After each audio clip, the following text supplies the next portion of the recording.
très rapidement, dès le premier week-end de répétition, on a été tous très frappés dans l'équipe de l'attention qu'ils se portaient les uns aux autres. Et le sentiment et la sensation, ce qui nous manque beaucoup dans les établissements, c'est le sentiment de faire partie d'un groupe. Et ça, c'est sorti très rapidement, dès le premier week-end de répétition. Et ça n'a fait que se confirmer. Et ce que disait Marie-Laure tout à l'heure, pardon, c'est qu'ils ont conscience de faire partie d'un groupe tout en étant des individus. Et je crois que ça, c'est le plus grand pas qu'ils aient fait sur le plan personnel et collectif. Et c'est la force, je crois aussi, qui se sent sur le plateau. Alors nous avons travaillé d'abord sur toute la classe, c'est-à-dire toute la classe participait au projet jusqu'à un point déterminé en avril. Et puis après, c'était un peu en fonction de leurs possibilités matérielles, je dirais. Donc 5 d'entre eux ne sont pas allés au bout, 19 ont continué le projet jusqu'à aujourd'hui sur le plateau.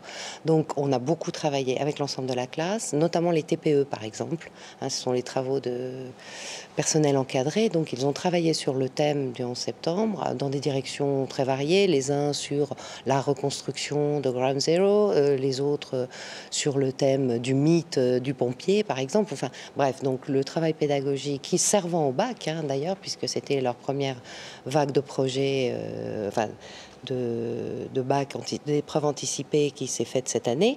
Les résultats ont été assez spectaculaires. Évidemment, c'est un thème qu'ils se sont appropriés, dont ils se sentent acteurs. Donc, de fait, il y a eu des répercussions sur le plan scolaire qui ont été plutôt positives. Après, à l'oral, par exemple, de français, on a vu des progrès sur certains élèves, pas sur tous, mais sur certains, oui. Et ceux qui n'ont pas forcément quantifié leur progrès, ils ont un discours tout à fait différent sur l'oral. C'est-à-dire qu'ils sont capables de dire « je me sentais plus à l'aise ». Alors leur performance n'est pas forcément quantifiable, mais en tout cas, eux se sentaient plus confiants, eux se sentaient plus à l'aise.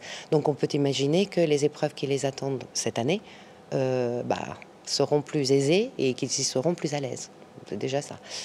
Pour ce qui est des rapports dans l'équipe, on a l'habitude de travailler ensemble. Ça fait plusieurs années que nous travaillons en équipe.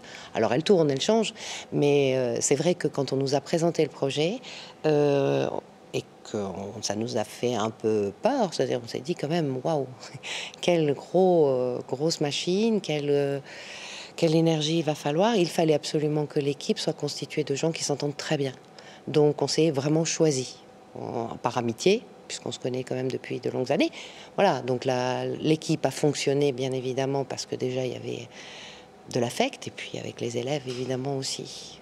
Les accompagner si longtemps, de les voir si souvent en dehors du temps scolaire, c'est évident qu'on tisse des liens qui dépassent bien évidemment le cadre scolaire.